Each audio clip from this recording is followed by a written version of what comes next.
Oke, selamat pagi untuk kita semua. Bagaimana keadaan kalian hari ini? Baik. Oke, pada pagi hari ini kita akan melanjutkan pembelajaran kita dengan materi kehidupan politik dan ekonomi pada masa reformasi. Sebelum mulai pembelajaran pada pagi hari ini, saya minta kepada Adik Laura untuk membawakan kita dalam doa. Marilah kita menyiapkan hati dan pikiran kita untuk berdoa. Dalam nama Bapa dan Putra dan Roh Kudus. Amin. Bapa di dalam nama Bapa dan Putra dan Roh Kudus. Amin. Oke, terima kasih untuk Adik Laura yang sudah membawakan kita dalam doa. Hari ini ada berapa orang yang tidak hadir? Ya, ada 4 orang yang tidak hadir. Harapan Pak pada pertemuan selanjutnya mereka bisa mengikuti pembelajaran sehingga materinya tidak ketinggalan.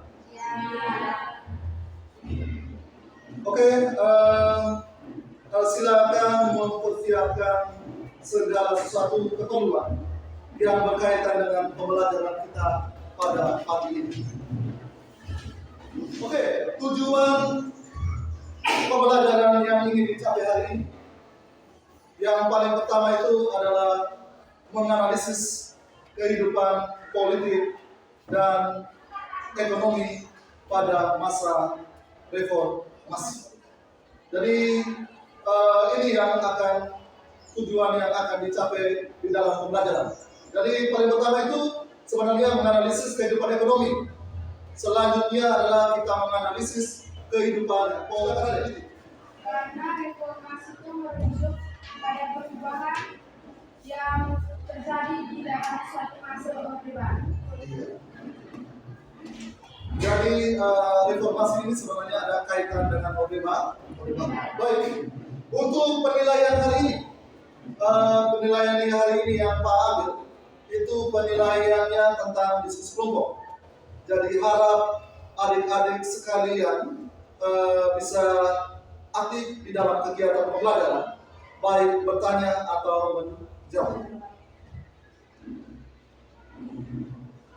Oke, yang berikutnya, apa itu reformasi menurut kalian? Apa itu reformasi menurut kalian? Ya, silakan adik. Menurut saya, reformasi adalah perubahan yang mendasar di berbagai sendi kehidupan. Iya. Reformasi itu perubahan yang mendasar di berbagai sendi kehidupan. Ya, kita contohkan saja. Kalau kita lihat yang menjadi kegagalan pada masa orde baru itu adalah tindakan korupsi. Ya, tindakan korupsi itu yang membuat atau membawa Indonesia pada masa krisis ekonomi. Sehingga kemudian terjadilah demonstrasi besar-besaran yang dilakukan oleh para mahasiswa. Silakan, siapa yang bisa menjawab masa-masa kepemimpinan yang terjadi di Indonesia? Ya, tepuk tangan. Baik, masa orde lama itu dimulai dari masa pemerintahan Soekarno. Oke, yang berikutnya, siapa bisa jawab dari gambar ini presiden yang memerintah pada masa orde baru? Pada masa reformasi yang pertama B.J. Habibie, Oke. yang kedua Abdurrahman, yang ketiga Megawati Soekarno Putri, yang keempat Susilo Bambang Yudhoyono. Oke, tepuk tangan untuk dia. Secara lengkap yang berkaitan dengan presiden pada masa reformasi. Oke, silakan kalian membentuk kelompok untuk kita presentasi. Pada pagi hari ini kalian dibagi dalam 4 kelompok. Ya. Oke, 24 orang, jadi kita 66 orang. Silakan memilih teman kalian untuk kita melakukan diskusi.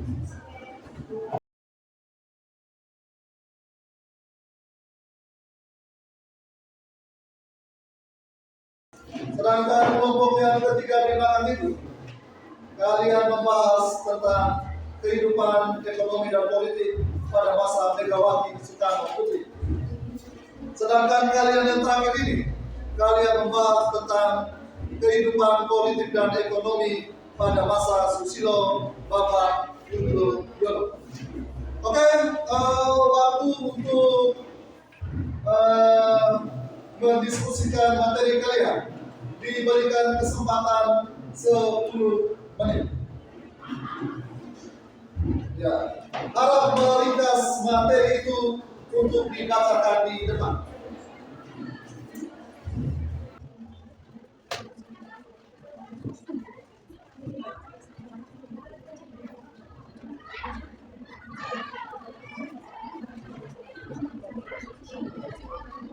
Oke, sudah selesai? Silakan, sudah selesai? Sudah selesai adik-adik? Oke. Kalau sudah selesai, saya minta kelompok 1 untuk maju presentasi. Ya. Silakan kelompok 1 maju untuk presentasi. 3 orang maju untuk presentasi. Moderator, ketua kelompok, dan juru tulis. Silakan.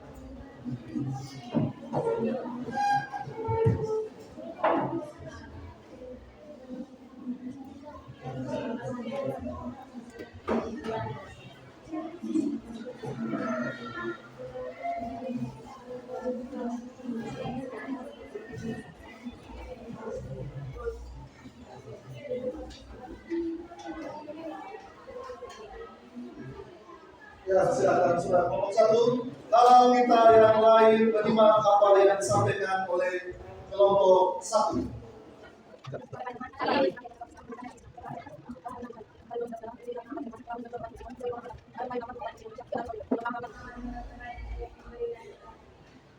Baik, sudah diberikan kesempatan kepada teman-teman untuk melakukan tanya jawab. Ya, silakan kepada moderator untuk memimpin diskusi, memimpin sesi tanya jawab kita. Silakan.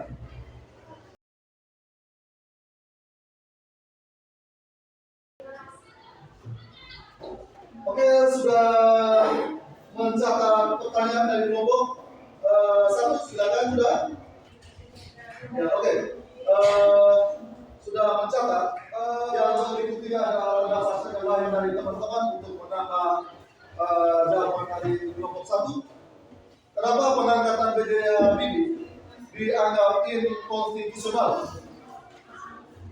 Atau kata yang lebih bisa dipahami itu tidak sesuai dengan aturan. Kenapa pengangkatan itu dikatakan inkonstitusional menurut kalian? Yang mau menambahkan?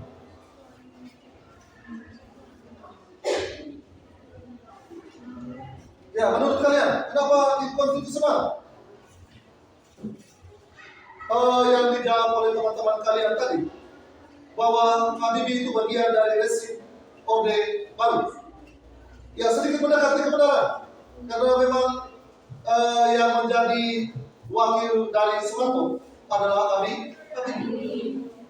Baik, dengar di sini. Kenapa pengangkatan itu inkonstitusional? Alasannya karena tidak melalui pemilihan umum. Ya. Kalau kita sekarang untuk pengangkatan kepala daerah atau presiden dilakukan dengan menggunakan apa? Ya, pemilu. Ya, atau orang sebut dengan kalau ada pilkada, ada pileg. Ya, pilkada untuk pemimpin daerah, pilegnya untuk pemilihan presiden dan wakil presiden. Dan itu kenapa dikatakan inkonstitusional? Karena tidak melalui pemilihan. Oke, sudah bisa dipahami semua tadi? Apakah sudah bisa diterima?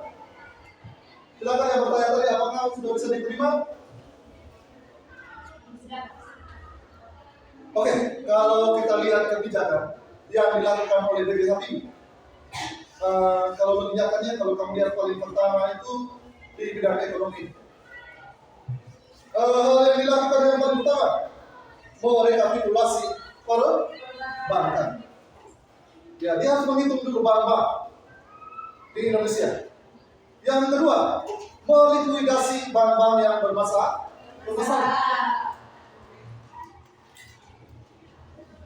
Yang ketiga, menaikkan nilai tukar rupiah terhadap dolar. Penting atau tidak ini? Supaya tidak terjadi inflasi. Silakan adik, yang keempatnya adalah? Yang keempatnya adalah? Ya, mereformasi kembali perekonomian Indonesia. Ya, dia harus memperbaiki lagi. Kenapa? Kondisi ekonomi kita sudah terpuruk pada masa pemerintahan Soeharto. Buktinya dengan adanya krisis ekonomi. Sedangkan yang terakhir,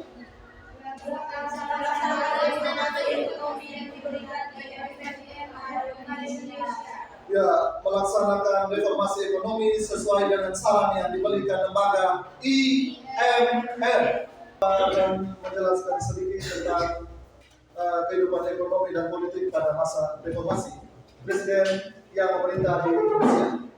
Ya.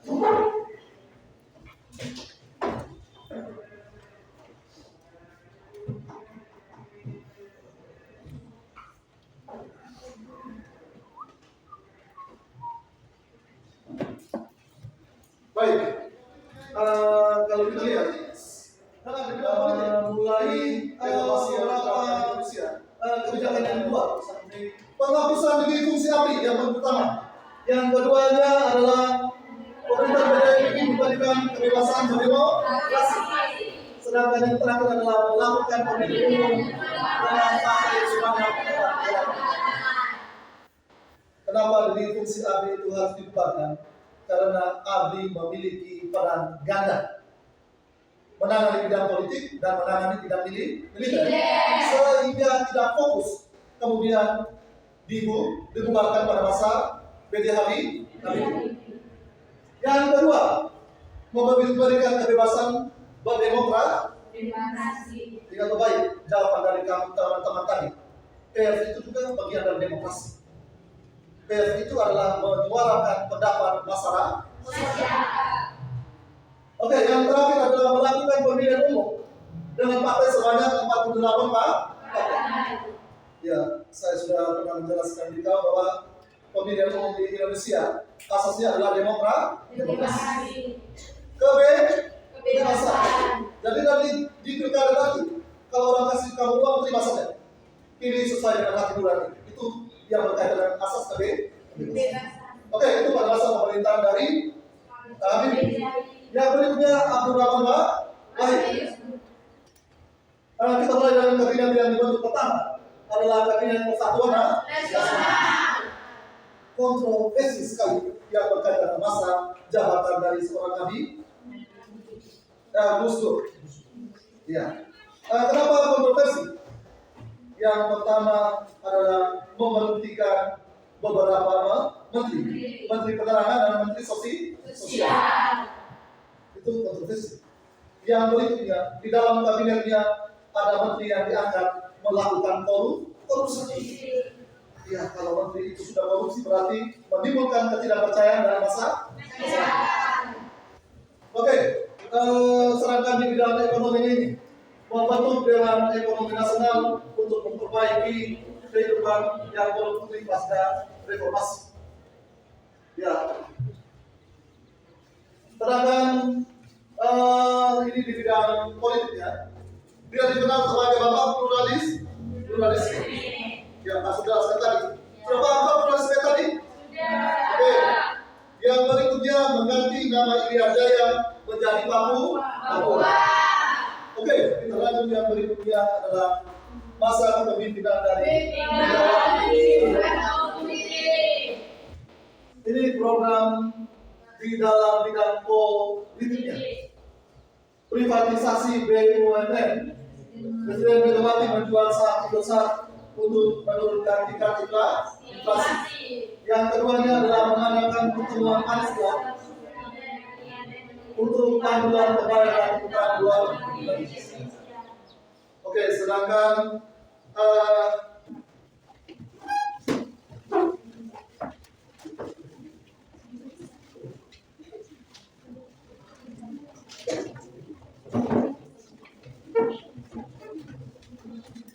terhadap kehidupan kita sekarang ini.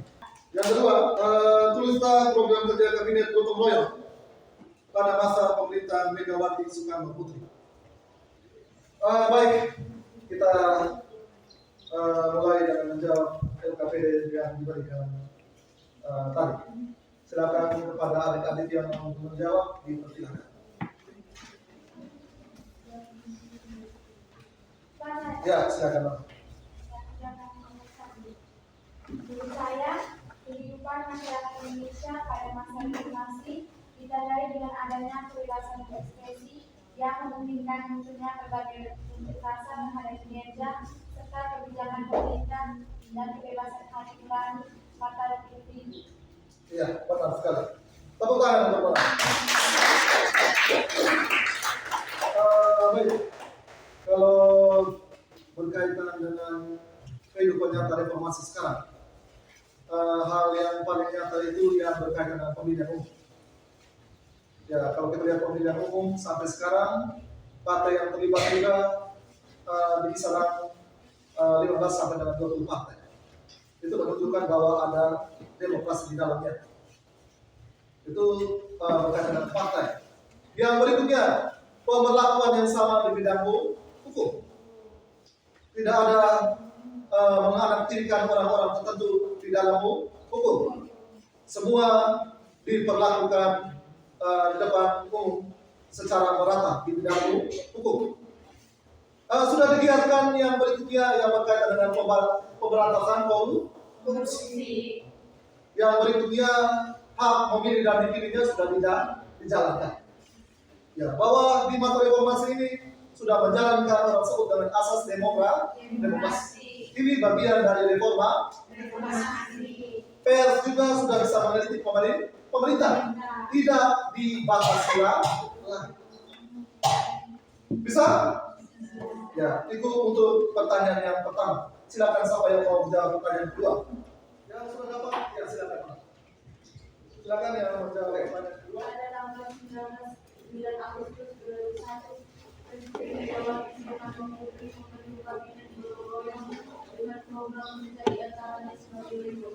Yang pertama, mewujudkan otonomi yang tahu.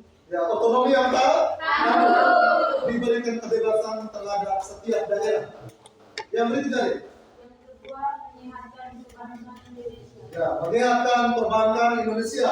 Yang ketiga, Memantapkan peran dan fungsi TNI dan Polri. ya, peran dan fungsi dari TNI dan Polri. Sedangkan yang terakhir, Mewujudkan adanya supremasi hukum. iya.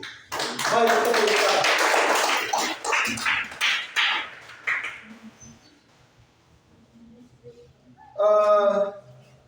Silakan yang bisa menyimpulkan materi kita hari ini. Silakan yang bisa menyimpulkan materi kita hari ini. Ya, pembelajaran kita mulai dari masa pemerintahan B.J. Habibie sampai dengan pemerintahan Susilo Bambang Yudhoyono. Siapa yang bisa menyimpulkan? Silakan. Kesimpulan dari saya itu sistem politik pemerintahan dan ekonomi pada masa reformasi membangun jembatan menuju perubahan yang mendasar di berbagai sendi kehidupan yang bertujuan memperbaiki kemerosotan di berbagai bidang kehidupan. Ya, tepuk tangan untuk dari sistem ekonomi pada masa reformasi. Ini sebenarnya adalah perbaikan dari masa Orde Baru.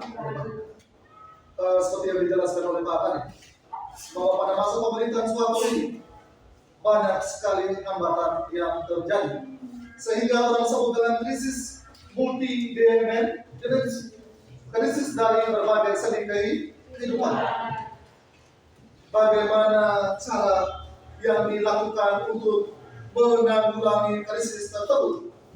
Dibuatlah agenda reformasi.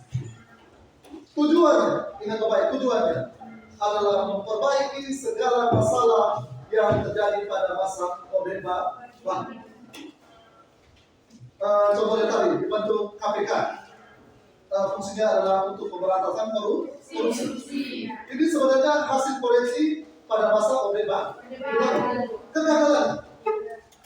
Ya. Yang berikutnya tadi contoh, pers dilarang. Tetapi kalau kamu sekarang ini mau kritik bupati atau kritik presiden, itu tidak dilarang. Mau demonstrasi, tidak dilarang. Kenapa? Bagian dari demokrasi. Demonstrasi itu bagian dari demokrasi ada. Yang penting demonstrasi yang dilakukan secara baik. Ya, kita bagian dari menyuarakan pendapat. Kalau nanti itu yang orang bilang sudah tidak baik. Oke, sama juga Pak jelaskan tadi di bagian hukum. Tapi kalau di bagian hukum sampai sekarang masih ada asas ketidakadilan. Hukum itu lebih berpihak kepada orang-orang yang milik uang sekarang ini. Masih sampai dengan kita sekarang ini. Benar tidak? Benar. Oke, ini saja kesimpulan. Yang berikutnya, tuliskan refleksi kalian yang berkaitan dengan pembelajaran hari ini dan dikumpulkan. Ya, dan dikumpulkan. Ini refleksinya dan dikumpulkan. Ya. Silakan tulis dulu refleksinya.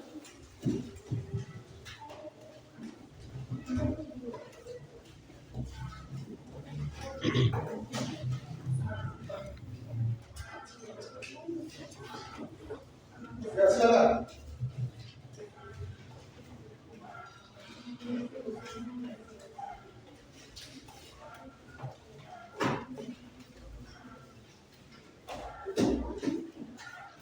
Ya, 10 menit untuk refleksi.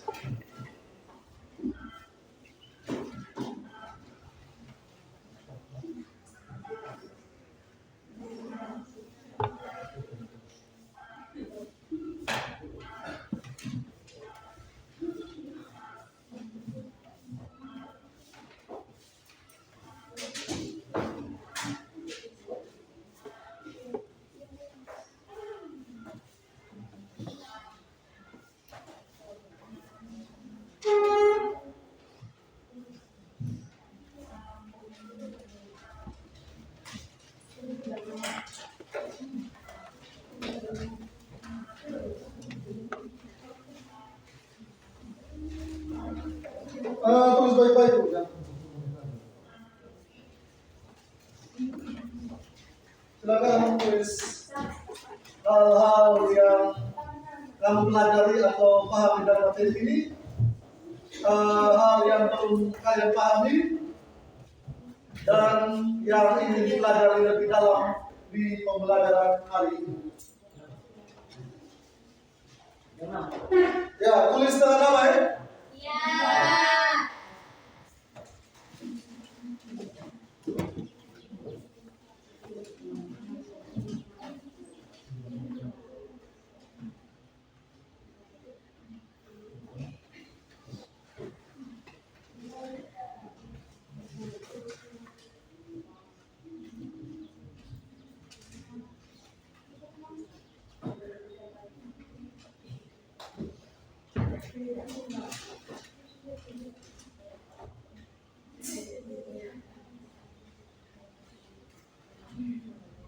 Yang di belakang baru nomor 1 atau nomor 2? Dua. Ya, silakan lagi. Ya, ada yang sudah nomor 3. Silakan.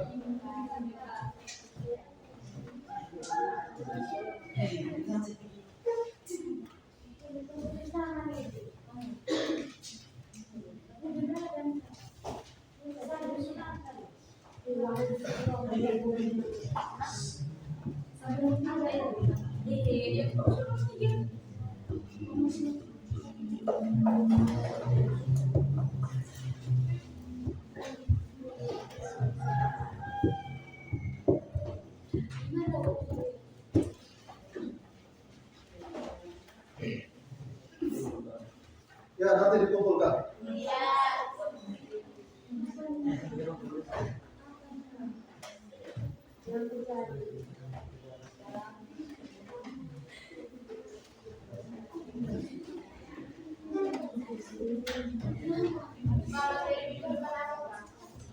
Baik, materi minggu depannya nanti kita akan membandingkan antara masa kehidupan ekonomi antara masa Susilo Bambang Yudhoyono, Abdurrahman Wahid, Habibie dan Megawati Soekarno Putri.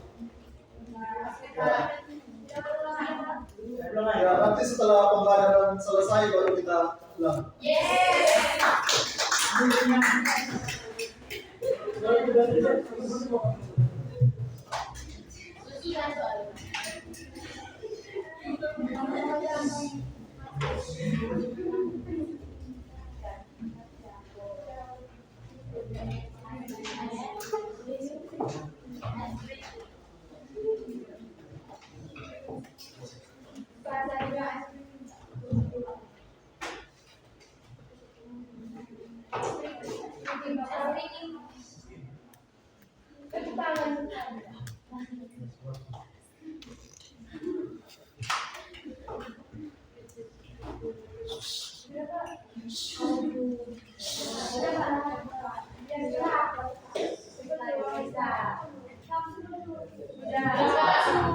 Ya, yang sudah habis silakan bisa kumpul.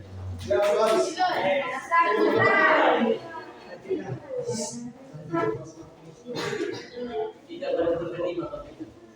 Ya, silakan kumpul sih.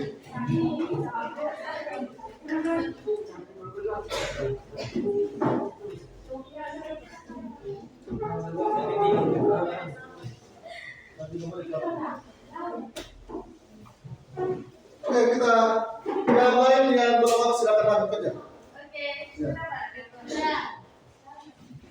Baca-baca tuh yang buku.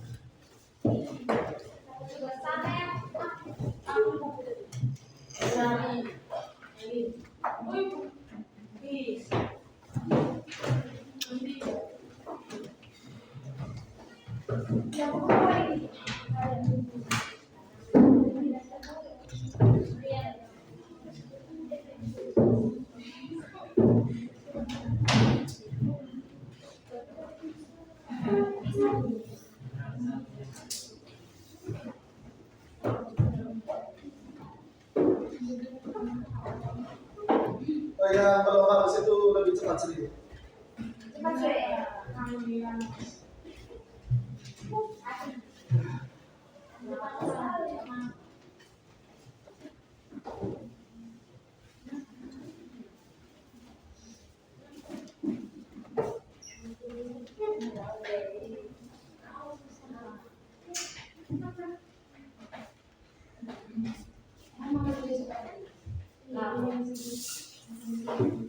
Karena pada pertemuan berikutnya kita semua lebih terlibat aktif, baik? Ya, Pak. Pelajaran kita dapat berjalan dengan lebih baik lagi. Amin. Terima kasih kepada adik-adik sekalian yang sudah berpartisipasi aktif di dalam pembelajaran hari ini. Sama-sama, Pak.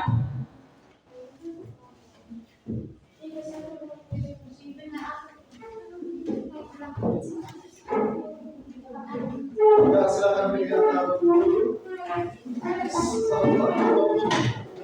Baik,